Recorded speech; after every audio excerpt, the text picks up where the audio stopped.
Hi Tom. When you took the job as chairman of Nottingham Forest back in September, did you expect that you'd be talking about politics? No, it certainly wasn't the first thing on the agenda, but obviously in the last couple of days it's come to the press that we're having some tough conversations with the council. So as chairman, one of my initial statements was to ensure that the fans heard as much as they could about the football club and what's happening both on and off the pitch. So today's a chance just to talk a little bit more about the position we find ourselves in and what that means for the City Ground. And this week actually marks the 5-year anniversary in which we first announced plans to redevelop the City Ground. Can you give the fans an update on where we are at with those plans today? Yeah, absolutely. As you say, when I first met Mr. Marinakis 7 or 8 years ago, he was very clear that this football club needed to progress both on and off the field. And 5 years ago, I think I stood in this very room and announced that we were going to put forward a planning application to redevelop the Peter Taylor stand. And to be really clear, when we put those planning applications forward, we not only need the planning consent to be progressed with the local authorities and the key stakeholders, but also we needed the City Ground tenure, which at the moment we currently have a lease, the freehold of which is owned by the City Council. We needed the tenure to be increased, and also we needed to include the boat club next door. And we've come to agreements with boat clubs and everybody's been very supportive of that. But 4.5, 5 years ago, we also had a set of terms agreed with the City Council, which we thought would follow through. And unfortunately, those conversations concluded. And when we came back to the table to either buy the freehold or to extend the lease, both options we would be considering, unfortunately, the Council's position has changed and we're now unable to agree some terms. And the first thing I should just say is there's been some potential conversations that, well, the football club should be paying more. It's a Premier League football club. But to get us to this point, the ownership have invested enormous amounts of money on the playing side. From today, if we got that deal agreed, we'd also have to invest 150, 200 million pounds into the asset itself. So yes, the football club in the Premier League is high profile, but actually it's a very expensive club to run. And this is just a moment where we want to go again and invest again.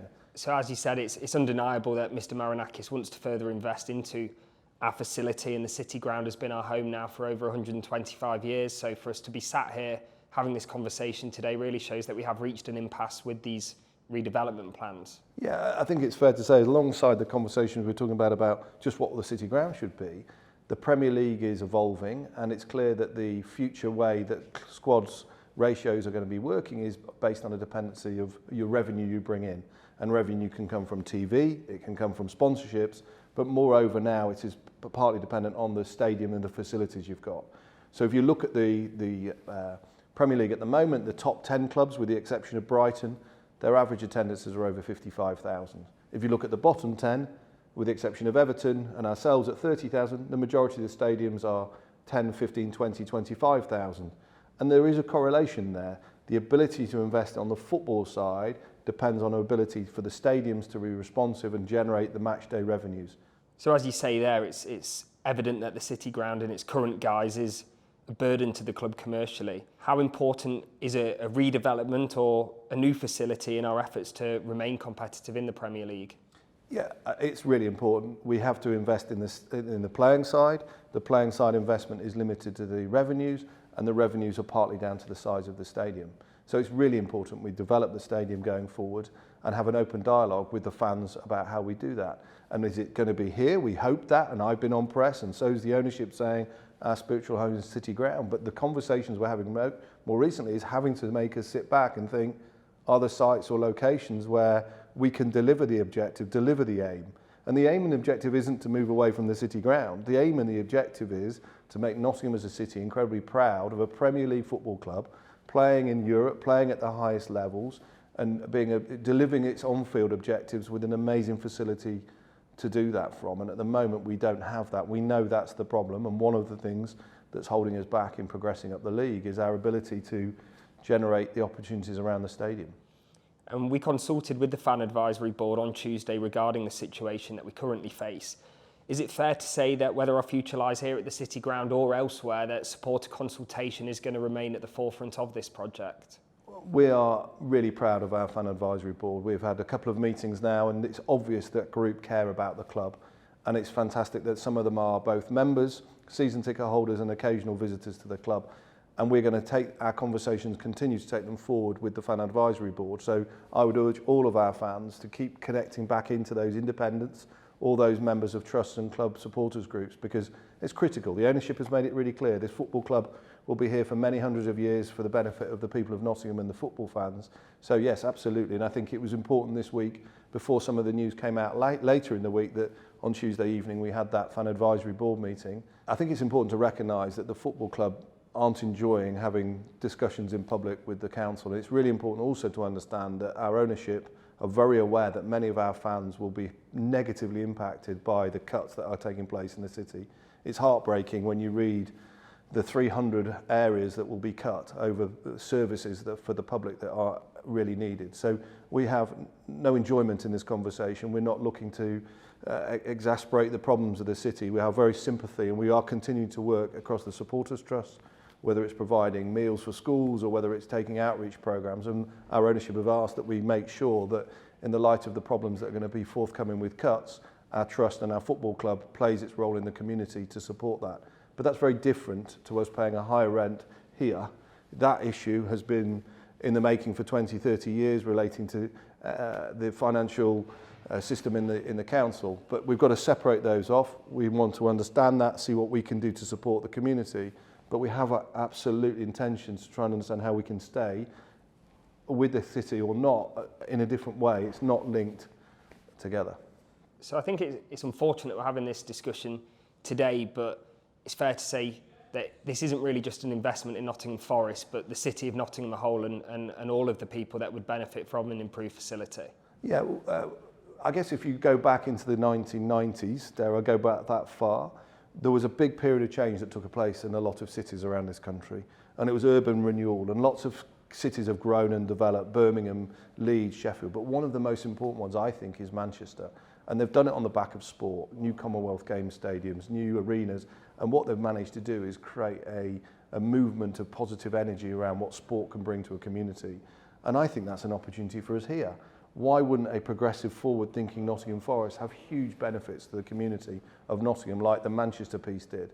So I think we've got to start the conversation talking about the enormous opportunities economically, socially, mentally, kids going to school on a Monday morning talking about their heroes they saw on the TV or down at an increased city ground, because the positive mental and physical and economic benefits of a progressive Premier League football club in the city cannot be underestimated. I think, well, as well as the recognition, it's important to understand that nobody, I don't think, has ever invested as much as one individual, Mr Marinakis, has done in the whole of Nottingham. And I'm talking about any infrastructure buildings that have taken place. Of course, there's been big businesses grow here, but I think it's very hard to remember a time where an individual who actually has no roots in the city has come in and put the volume of money into the city and the benefit that's achieved. And obviously we talk, don't we, about we've seen the progression on the football side, but his money has allowed new jobs to be created. His money has created new opportunities for bars and restaurants to benefit from match day income as well. So, you know, there's a recognition here that the money that's been put in isn't just about a vanity football project. The positive impact a Premier League team invested in by the ownership has created for the community and for the city shouldn't be underestimated. The City Ground at the moment is a very important venue for the city and its fans 20 days a year. Creating a 365-day-a-year venue would obviously add a lot of benefits as well, from both a job perspective, but also to our fans and the wider community. Yeah, this summer we host the Take That concert. That's fantastic. That's 2 nights, different group of people visiting the City Ground, experiencing it, but also staying in hotels, visiting restaurants and bars. The economic benefits of the second impact of those people coming to the Sound, going home, telling their friends about a great weekend away in Nottingham is something that we're really proud of, and the ownership wants to see us do more of that. So the development opportunity at the City Ground isn't about 20 match days and maximising that pure opportunity. It's about a new conference facility or summer concerts bringing different people into the city, and the secondary benefits of that are obvious. So with all of that in mind, this must be a great source of frustration for you at the moment. Yeah, professionally, of course, it is for myself, because I wanted to come along as the new chairman, if you like, and progress the plans that we had in place. But it's also frustrating for the ownership. You know, they've been investing heavily now for 6 or 7 years in the infrastructure in the football club. And at what point do we say, let's stop those capital projects that the ground needs? Because the frustration is, if we keep spending on the things that's required, at what point, you know, do we get the nod to go on? So the frustration is shared in ownership and myself and many people around the club, including our fans. And we see the feedback about toilet facilities and bars and other things that need improving. But at some point, that frustration, you have to say, well, when do we stop? When do we actually have this proper conversation we're now having and say, how can we keep investing in this if we're not sure that we've got the potential to realise the owner's ambition?